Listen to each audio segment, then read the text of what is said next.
I smoothed my skirt and took a deep breath, my hand hovering over the polished brass doorknob. The muffled voices from inside the conference room grew louder, and I caught snippets of heated discussion. This was it, the moment that would define my career. "Are you ready, Caroline?" Jackson's warm voice startled me. I turned to see my fiancé's reassuring smile, his blue eyes twinkling with pride.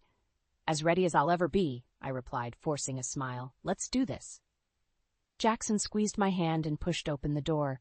The chatter inside ceased abruptly as we entered. All eyes turned to us, or rather to me. "Ah, there she is!" Mr. Thornton, the senior partner, boomed. "Caroline, we were just discussing your brilliant strategy for the Donovan case. Care to enlighten us further?" I stepped forward, acutely aware of the scrutiny from my colleagues. "Of course, Mr. Thornton, as I outlined in my brief." As I launched into my presentation, I couldn't help but feel a surge of pride. At 38, I was on the cusp of making partner at one of New York's most prestigious law firms. Years of hard work, sleepless nights, and sacrifices were finally paying off. But even as I spoke, a nagging doubt gnawed at the back of my mind. Was this really what I wanted?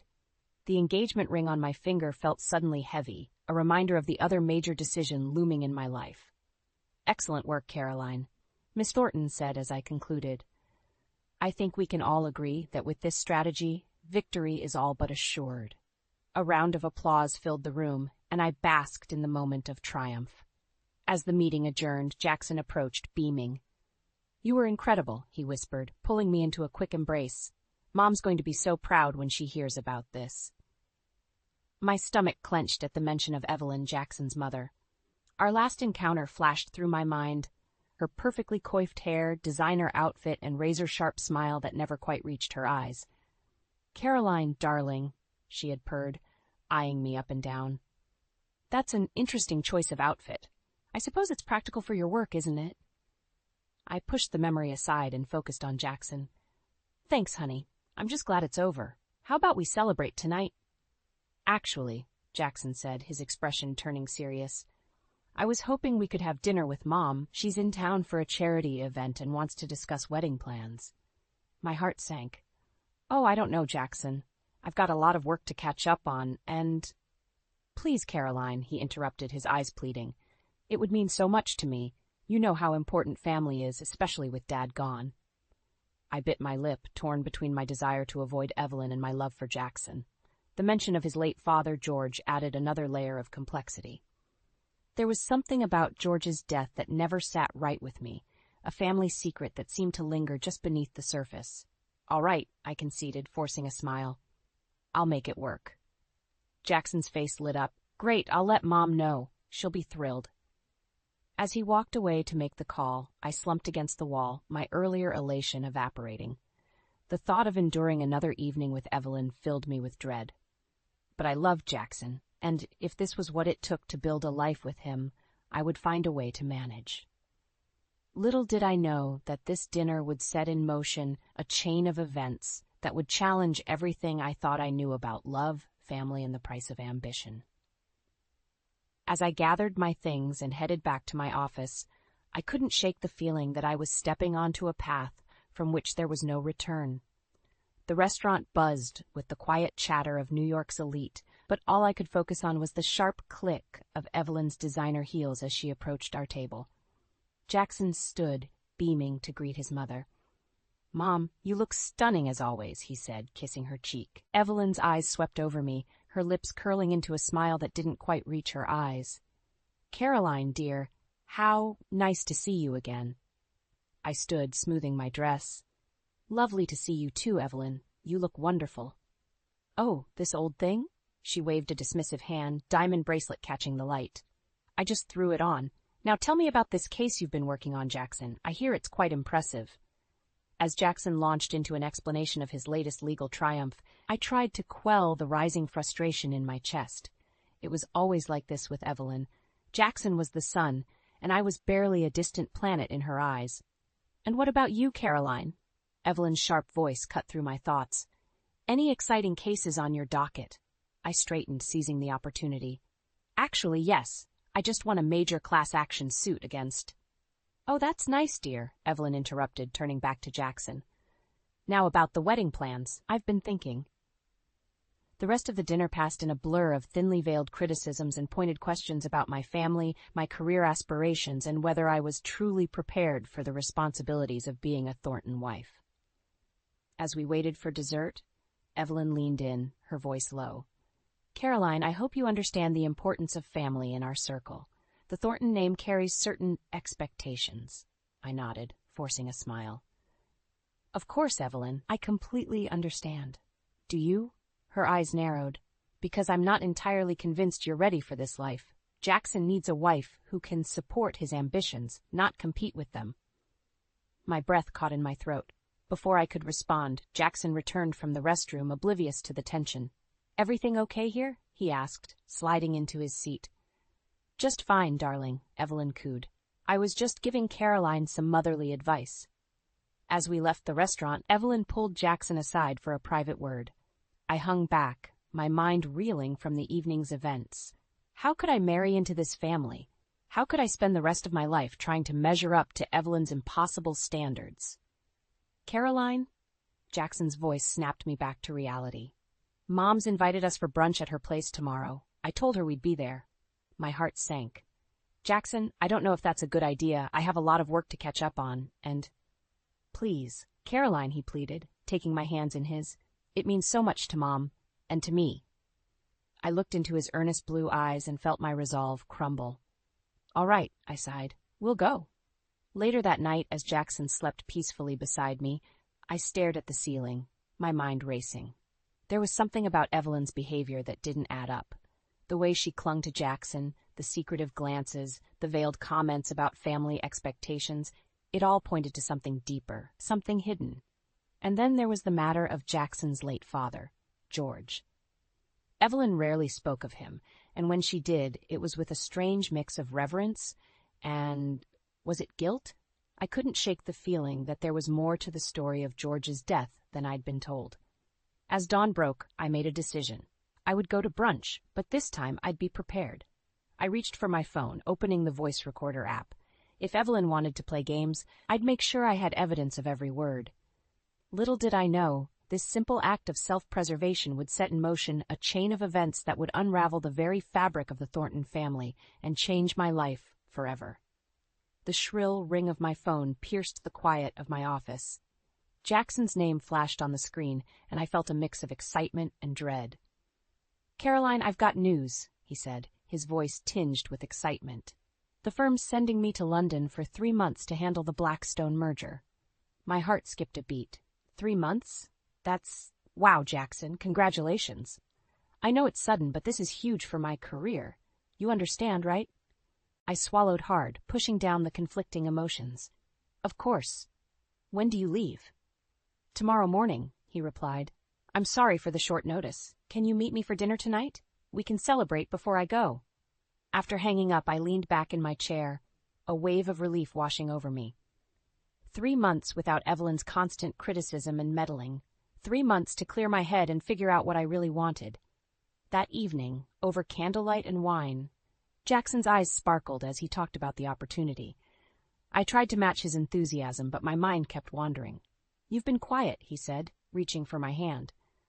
Is everything okay? I forced a smile. Just thinking about how much I'll miss you. His face softened. I'll miss you too. But think of it this way, absence makes the heart grow fonder, right? As we said our goodbyes at the airport the next morning, I couldn't shake the feeling that this separation was more than just a work trip. It felt like a crossroads. The weeks that followed were a whirlwind of work and self-reflection. Without Jackson's constant presence, I found myself questioning everything. Our relationship, my career, the looming specter of Evelyn in our future. One evening, as I pored over case files in my living room, my phone buzzed with a text from Evelyn. Dinner tomorrow night. We need to discuss the wedding. No excuses. My stomach churned. I'd managed to avoid her for weeks, but I knew I couldn't put it off forever. Reluctantly, I agreed. The next night, I found myself seated across from Evelyn in an upscale restaurant, her perfectly manicured nails tapping impatiently on the table. Now, Caroline, she began, her voice dripping with false sweetness. With Jackson away, I thought it was time we had a little chat about your future in this family. I steeled myself. What about it, Evelyn? Her eyes narrowed. I'll be blunt. I'm not convinced you're the right fit for Jackson or for the Thornton name. I love Jackson, I said firmly. And he loves me. Evelyn laughed, a cold, brittle sound. Love? Oh, darling, love has nothing to do with it. Marriage in our circle is about alliances, about maintaining a certain standard. As she continued to list my perceived shortcomings, I felt something snap inside me.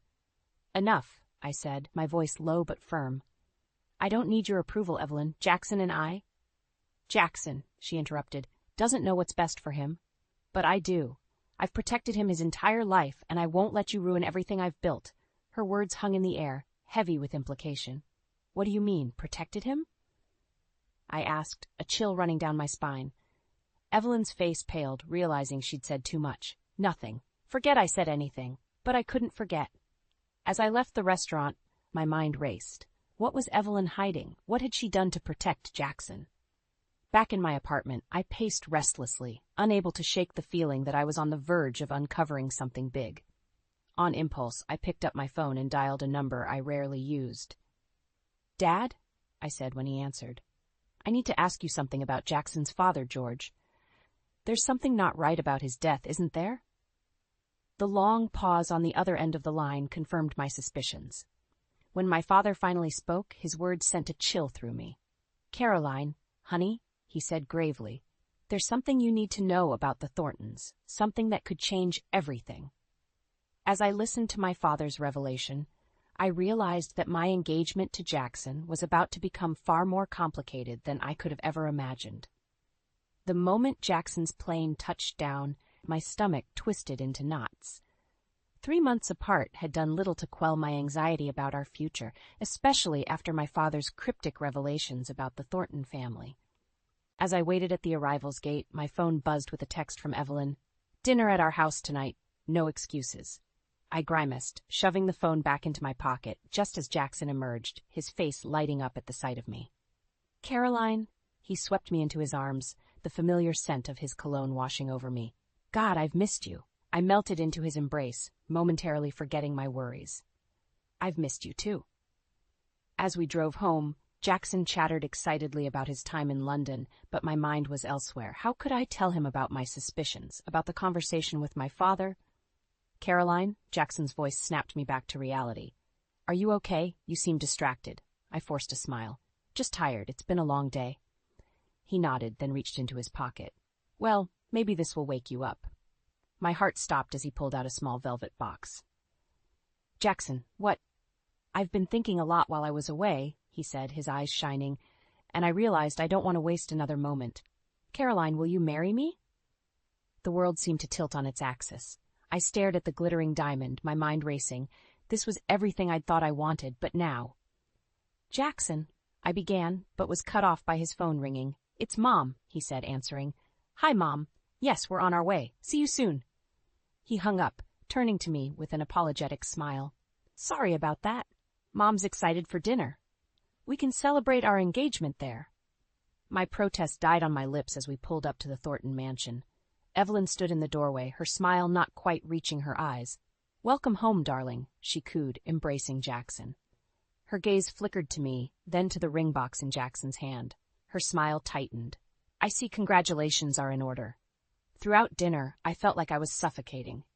Evelyn dominated the conversation, half peppering Jackson with questions about London while pointedly ignoring me. I pushed my food around my plate, the weight of the unspoken secrets pressing down on me. So have you set a date? Evelyn asked, her tone deceptively light. Mom, I just proposed an hour ago, Jackson laughed. Well, it's never too early to start planning, she insisted. I was thinking a June wedding at the country club. Caroline, dear, I hope you don't mind if I take charge of the arrangements. After all, I have so many connections. Something inside me snapped. Actually, Evelyn, I do mind. The table fell silent. Jackson looked at me, bewildered. Caroline? I took a deep breath. There's something we need to discuss, all of us. Evelyn's face paled. I don't think this is the time or place. It's exactly the time and place, I interrupted, turning to Jackson. Your father's death, it wasn't an accident, was it? Jackson's fork clattered to his plate. What are you talking about? I steeled myself. My father told me some things. about George, about your family's history. And I think your mother has been keeping secrets from you." "That's enough," Evelyn shrieked, standing abruptly. "I won't sit here and listen to these baseless accusations." But Jackson's eyes were locked on mine, confusion and hurt swirling in their depths. "Caroline, what do you know?" I reached for his hand, ignoring Evelyn's protests. "Jackson, I love you. But before we can move forward, we need the truth, all of it." The air crackled with tension as Jackson looked between his mother and me. In that moment, I knew our relationship hung in the balance. Whatever came next would change everything. "All right," Jackson said quietly. "Let's hear it. All of it." As I prepared to reveal what I knew, I silently prayed that our love would be strong enough to weather the storm that was about to break. The tension in Evelyn's lavish living room was palpable as Jackson and I settled onto the plush sofa. Evelyn perched on her favorite armchair, her eyes darting between us like a cornered animal. "I don't understand why we're here," Jackson said, his voice tight. "Caroline, you said you had something to tell me about my father's death. What's going on?" I took a deep breath, steeling myself. "Jackson, Now," Evelyn interrupted, her voice sickly sweet. "Let's not ruin this lovely evening with unpleasant topics. Caroline, dear, why don't you tell us about your latest case instead?" I felt a surge of anger. "No, Evelyn, we're here to talk about George." Evelyn's smile faltered. "I don't see why we need to dredge up the past. George's death was a tragic accident, nothing more." "Was it?" I challenged, reaching into my purse. My fingers closed around my phone, the voice recorder app ready. "Because I've heard some things that suggest otherwise." Jackson leaned forward, his face a mask of confusion and hurt. "What are you talking about, Caroline?" I turned to him, my heart breaking at the pain in his eyes. "Jackson, I love you, but there are things about your family, about your father's death, that you need to know." "That's enough," Evelyn snapped, standing abruptly. "I won't sit here and listen to these baseless accusations. Caroline, I think it's time you left." "I'm not going anywhere," I said firmly, pressing the record button on my phone.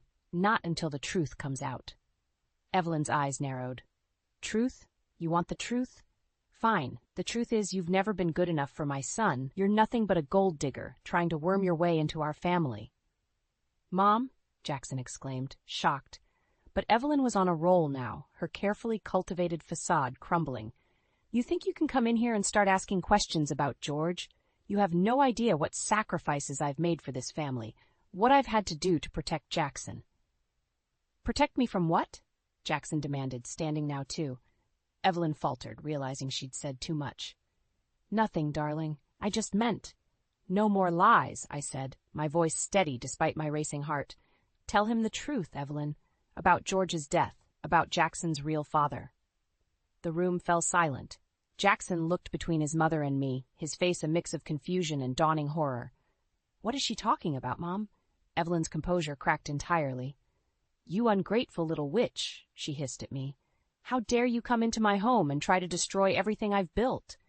George was weak. He couldn't handle the pressures of our world. What I did for Jackson to give him the life he deserves." "What did you do?" Jackson whispered, his voice barely audible. I reached for his hand, but he pulled away, his eyes locked on his mother. Evelyn seemed to deflate, sinking back into her chair. "It was an accident," she murmured. "I never meant for George to die, but he was going to leave us, to ruin everything. I couldn't let that happen." The confession hung in the air, heavy and suffocating. Jackson stumbled backward, his face ashen. You killed Dad?" Evelyn reached for him, but he recoiled. "Jackson, please. You have to understand. I did it for you, for us." I stood, moving towards Jackson, but he held up a hand, stopping me. "Don't," he said, his voice breaking. "Just don't." With that, he turned and fled the room. I heard the front door slam moments later. Evelyn and I stared at each other, the weight of what had just transpired settling over us. I reached into my purse, pulling out my phone. "I recorded everything," I said quietly. "It's over, Evelyn." Her eyes widened in fear, then narrowed with hatred. "This isn't over," she spat. "You've ruined everything." As I left the house, my mind raced. I had the truth now, but at what cost?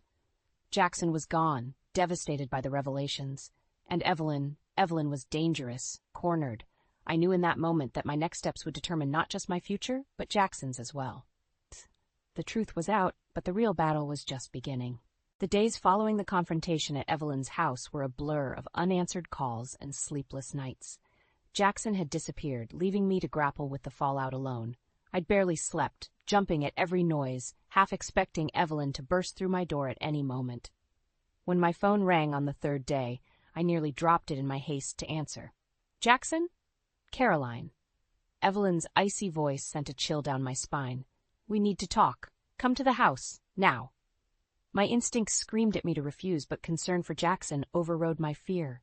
"Is Jackson there?" "Just come," she snapped before hanging up.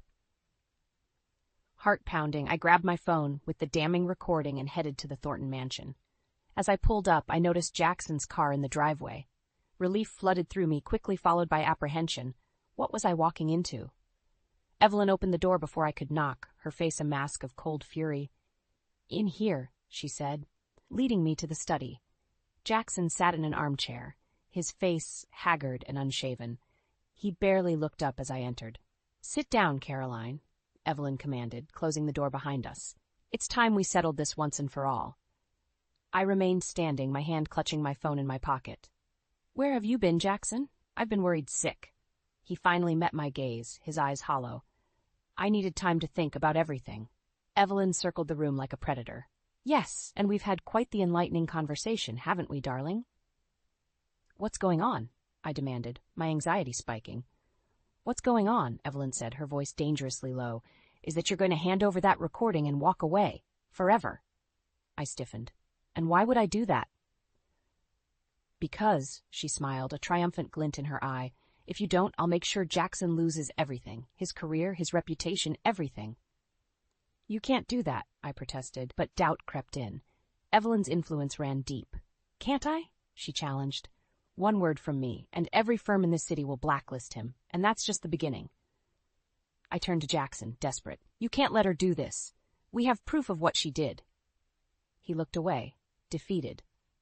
"It's not just about me, Caroline. There are other people involved, other secrets. If this gets out, it'll destroy more than just our family."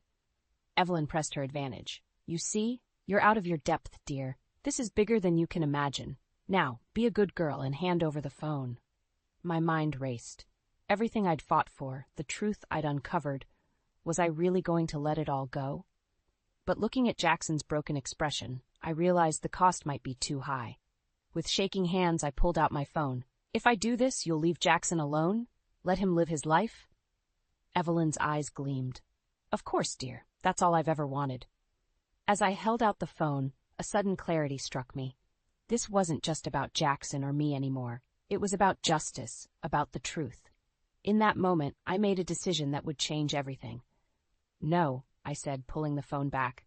"I won't let you win, Evelyn, not this time." Her face contorted with rage. "You little—" But I was already moving, darting for the door. Evelyn lunged, her nails raking my arm as I twisted away. I yanked the door open, only to find myself face to face with two stern-looking men in suits. "Caroline Thompson?" one asked, flashing a badge. "We're with the FBI. We need you to come with us." Behind me, I heard Evelyn's triumphant laugh. "I told you, dear, you're out of your depth." As the agents led me away, I caught one last glimpse of Jackson, his face a mix of anguish and something else. Was it resolve? The door closed behind us, and I realized with a sinking heart that the game had changed. Whatever came next, I was now playing for much higher stakes than I'd ever imagined. The fluorescent lights of the FBI interrogation room buzzed incessantly as I sat, my heart pounding. Hours had passed since they'd brought me in, and I'd refused to speak without my lawyer present. Finally, the door opened, and in walked Jackson, followed by a man I recognized as one of the top criminal defense attorneys in the city. "Caroline," Jackson said, his voice strained. "Are you okay?" I nodded, unable to find words. The attorney, Mr. Donovan, sat across from me. "Miss Thompson, I'm here to represent you. Now, let's hear what the FBI has to say." As if on cue, two agents entered. "Miss Thompson, we have some questions about your involvement with the Thornton family and certain financial irregularities." My mind raced. Financial irregularities? This had to be Evelyn's doing. "I don't know anything about that," I said firmly. The agent slid a folder across the table. "We have evidence suggesting otherwise. Large sums of money transferred to offshore accounts, all linked to you and Jackson Thornton." I gasped. looking at Jackson in disbelief. He avoided my gaze, his face a mask of guilt and fear. Mr. Donovan intervened. My client has no knowledge of these transactions. Now, unless you're charging her with something specific, we're leaving. The agent leaned forward. We're not done here. Miss Thompson, we know about the recording. Hand it over, and maybe we can make a deal. Suddenly, everything clicked into place. This wasn't about money laundering. It was about Evelyn's confession. Somehow, she'd manipulated the FBI into doing her dirty work. I steeled myself, making a split-second decision. I'll play the recording, I said, but only if Jackson and Mr. Donovan hear it too. The agents exchanged glances, then nodded. With shaking hands, I pulled out my phone and pressed play. Evelyn's voice filled the room, her words damning and clear. As the recording played, I watched the color drain from Jackson's face. The agents listened intently, their expressions shifting from skepticism to shock. When it ended, silence hung heavy in the air. Jackson looked at me, his eyes filled with a mix of pain and dawning realization. Caroline, I had no idea. All this time I thought... One of the agents cleared his throat. Miss Thompson, this recording changes things significantly. We'll need to verify its authenticity, but if it's genuine... It is, I said firmly, and I'm willing to testify to everything I know. Mr. Donovan leaned in. My client has clearly been the victim here. Any charges against her should be dropped immediately. The next few hours were a whirlwind of statements, paperwork, and hushed conversations. By the time we left the FBI building, the sun was rising, casting a surreal glow over the city. Jackson and I stood on the sidewalk, the weight of everything that had happened pressing down on us. What now? I asked, my voice barely above a whisper. He ran a hand through his hair, looking more vulnerable than I'd ever seen him. I don't know. Everything I thought I knew, it's all been a lie. My whole life, my family. I reached out, taking his hand. We'll figure it out together, if that's what you want. He squeezed my hand, a glimmer of the man I fell in love with shining through. It is. But Caroline, there's more you need to know. About my father, about who I really am. Before he could continue, a sleek black car pulled up beside us. The window rolled down, revealing Evelyn's face, twisted with fury. This isn't over, she hissed. You have no idea what you've done, what you've set in motion. As the car sped away, I felt a chill run down my spine. Jackson pulled me close, his body tense. We need to go somewhere safe, he said urgently. There are people who will do anything to keep the truth buried. Looking into his eyes, I realized that while we'd won this battle, the war was far from over. The truth about Jackson's paternity, the full extent of Evelyn's crimes, it was all still lurking in the shadows, waiting to be uncovered. As we hurried down the street, I knew that our next steps would determine not just our future, but the fate of the entire Thornton legacy. The final confrontation was coming, and we had to be ready. The Thornton estate loomed before us, its grand facade now seeming more like a mausoleum than a home. Jackson's hand trembled in mine as we approached the front door. Inside we could hear raised voices, Evelyn and George, locked in a heated argument. Are you ready for this? I asked Jackson softly. He nodded, his jaw set. It's time for the truth, all of it. We entered without knocking. The shouting ceased abruptly as Evelyn and George turned to face us. Evelyn's face was a mask of fury, while George looked utterly defeated. You! Evelyn hissed, glaring at me. Haven't you done enough damage? Jackson stepped forward. It's over, Mom. We know everything. George sank into a chair, his face ashen. Son, I can explain. No need, Jackson interrupted. I had a paternity test done. I know you're not my biological father. The room fell silent. Evelyn's composure cracked, tears welling in her eyes. Jackson, please. Everything I did for you. I couldn't stay silent any longer. You murdered your husband, Evelyn. You've manipulated and lied for years. How is that for Jackson's benefit? George looked up, shock evident on his face. Murdered? Evelyn, what is she talking about? Jackson pulled out a folder.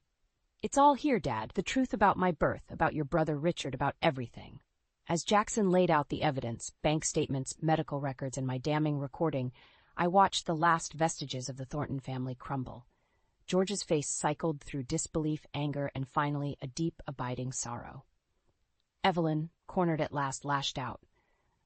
You ungrateful brats! Do you have any idea what I've sacrificed? The lengths I've gone to protect this family's legacy? By killing Dad's brother? By passing off his child as Dad's? Jackson's voice cracked.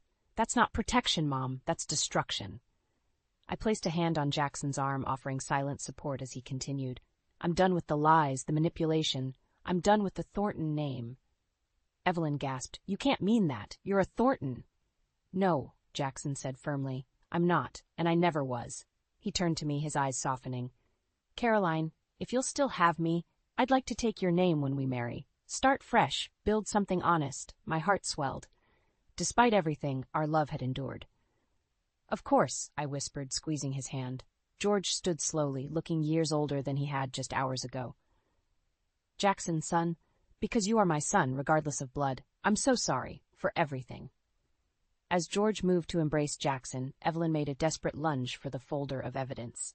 I intercepted her, our bodies colliding. We grappled, and I felt a sharp pain in my side.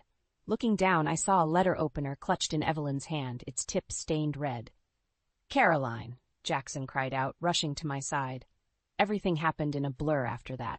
The police, summoned by George, arrived within minutes. Evelyn was led away in handcuffs, her perfectly manicured facade finally shattered completely.